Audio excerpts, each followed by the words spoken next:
हर घर तक जाएगी, हर दिल को भाएगी आवाज जो एफएम भारती से आएगी। दिलों के पास पेहवा की आवाज 90.8 मेगाहर्ट्ज पर आप सुन रहे हैं एफएम भारती।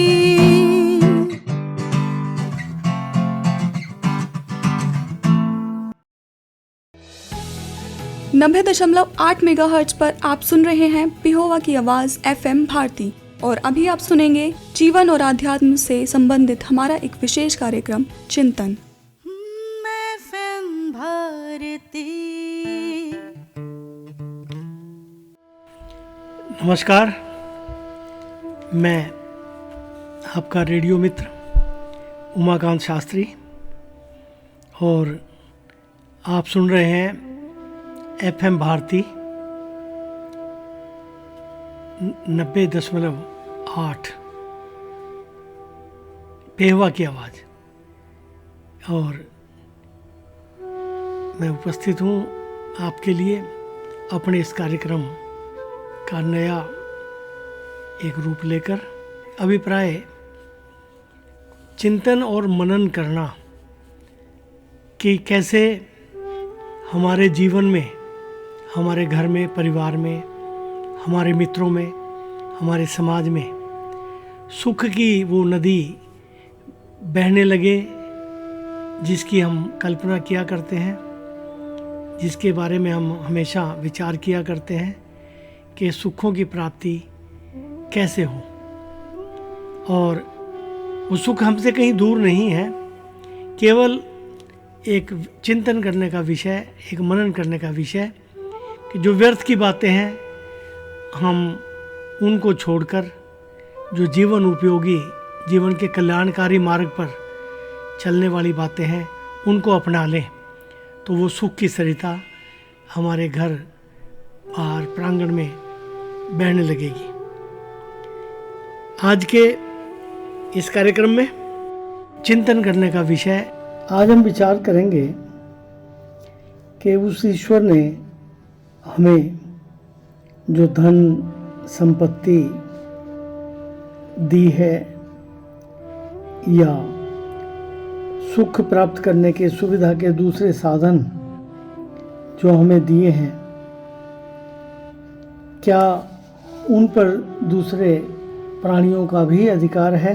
क्योंकि भगवान ने इसीलिए वह सब हमें दिया कि उनके द्वारा जो अभाव में पड़े हुए, उनकी कमी के कारण दुख भोगते हुए अन्य जीव या असुविधाओं में फंसे हुए अन्य प्राणी हैं, हम उनकी सेवा कर सकें।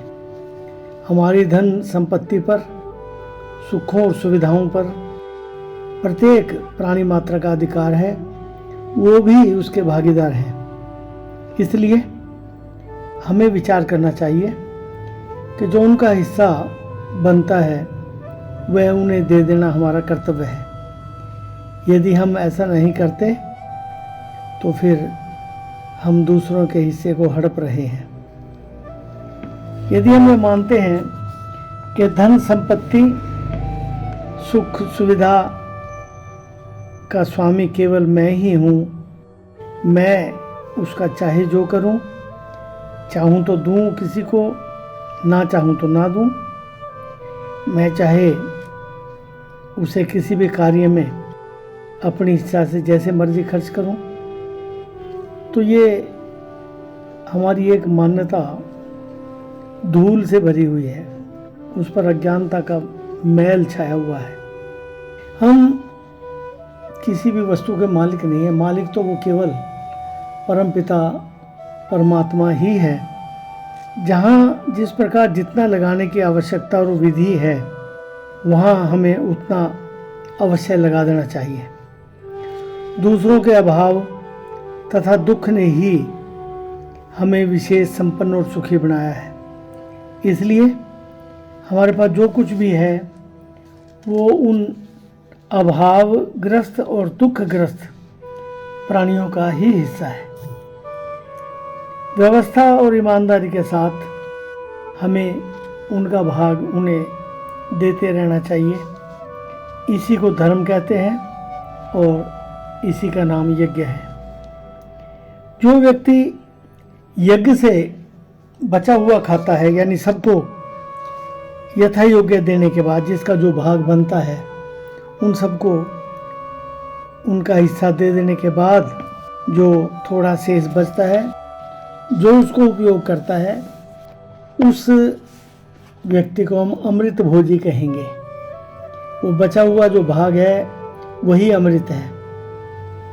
और जो सब कुछ अपना समझ करके केवल अपने ही प्रयोग में लेता है, केवल स्वयं ही उसको खा लेता है, तो एक प्रकार से देखा जाए तो वो पाप खा रहा है। धन और संपत्ति तथा सुख सुविधा के द्वारा किसी प्राणी की सेवा करके कभी अभिमान नहीं करना चाहिए और कभी यह भी नहीं समझना चाहिए कि मैंने यदि किसी की सहायता की है तो वो गरीब था इसलिए मैंने उस पर दया कर दी।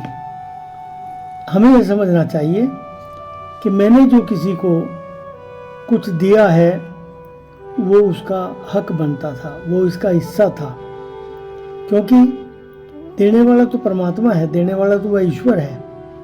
हमें तो उस परमपिता परमात्मा के आभारी होना चाहिए, क्योंकि उन्हीं की कृपा से हमारे हृदय में, हमारे मन में ऐसी सद्बुद्धि उत्पन्न हुई और हमें अन्य जीवों की सेवा करने का मौका मिला। किसी की सेवा करके उस पर एहसान मत करो कि मैंने इतने गरीबों को सर्दी के कारण कंबल बांट दिए, इतने भूखे लोगों को मैं प्रतिदिन भोजन करा देता हूँ। न तो उसका कोई बदला चाहो और न ही भगवान से कोई उसका फल चाहो कि मैंने इतने लोगों की सेवा की, प्रभु मुझे बदले में ये दे दे। ऐसा करेंगे तो हम पर भगवान की कृपा सुधा बरस पड़ेगी और वह हमें परम कल्याण का भागी बना देगी। हमें भगवान से लौकिक या पारलौकिक फल नहीं चाहना चाहिए। जो कुछ हमारे पास है वह सब भगवान का ही है। जगत के सभी प्राणियों के रूप में भगवान ही तो लीला कर रहे हैं। हर जीव में उस ईश्वर का ही तो वास है। जो भी हमें प्रत्यक्ष या परोक्ष दिखाई देता है उन सब में वह ईश्वर निवास करते हैं। इसलिए हमारे पास जो भी कुछ है उस सब पर सभी प्राणियों का भी हक है। भगवान की चीज़, भगवान की सेवा में लगे हुए उनके निमित्त बनो और यह तो हमारे लिए परम सौभाग्य की बात है। यदि हम इस प्रकार भगवत भाव से भगवान की सेवा में अपनी संपत्ति और सुख सुविधा को उन्हीं की वस्तु मान करके लगा देंगे, तब हमारा जीवन भगवान की पूजा में हो जाएगा। यहाँ की कोई भी वस्तु हमारे साथ नहीं जाएगी, परंतु जब तक वह हमारे अधिकार में है तभी तक हम उनका इच्छा के अनुसार प्रयोग कर सकते हैं। मरने के बाद तो उस सभी संपत्ति पर, उन वस्तुओं पर दूसरों का ही अधिकार हो जाएगा और वो किसका अधिकार होगा हमें तो यह भी नहीं मालूम है। कठिन बीमारी, बुढ़ापा या शक्तिहीनता की स्थिति में भी हमारा पूरा अधिकार नहीं रहेगा। इसलिए जब तक अधिकार माना जाता है तब तक भगवान के द्वारा दी गई उन वस्तुओं का उस ईश्वर की सेवा में, उसके जीवों के लिए, उसके द्वारा संसार में रचे गए प्राणियों के लिए जी खोल करके उदारता के साथ उसका उपयोग कर लेना चाहिए। इन छूटने वाली तुच्छ वस्तुओं के सदुपयोग से यदि हमें भगवान की कृपा मिल जाती है या भगवान की प्राप्ति हो जाती है तो समझो कि हमने बहुत बड़ा लाभ कमा लिया, क्योंकि अंत में ये सब चीज़ें तो छूट ही जाएंगी, छूटती ही हैं। हम देखते हैं प्रतिदिन असंख्य प्राणियों को खाली हाथ इस संसार से विदा होते हुए देखते हैं, परंतु किसी को कुछ भी नहीं मिलता। इसलिए अपने हाथों से, अपने मन से, अपनी इच्छा से प्राणी मात्र की सेवा में उसे भगवान की पूजा भाव मान करके उनको अर्पण कर दिया जाए, तब हमारा जीवन सफल हो जाएगा। तो आज का ये विचार आपको कैसा लगा? आप ऐप के माध्यम से हमें ज़रूर अवगत कराएं। बहुत बहुत धन्यवाद।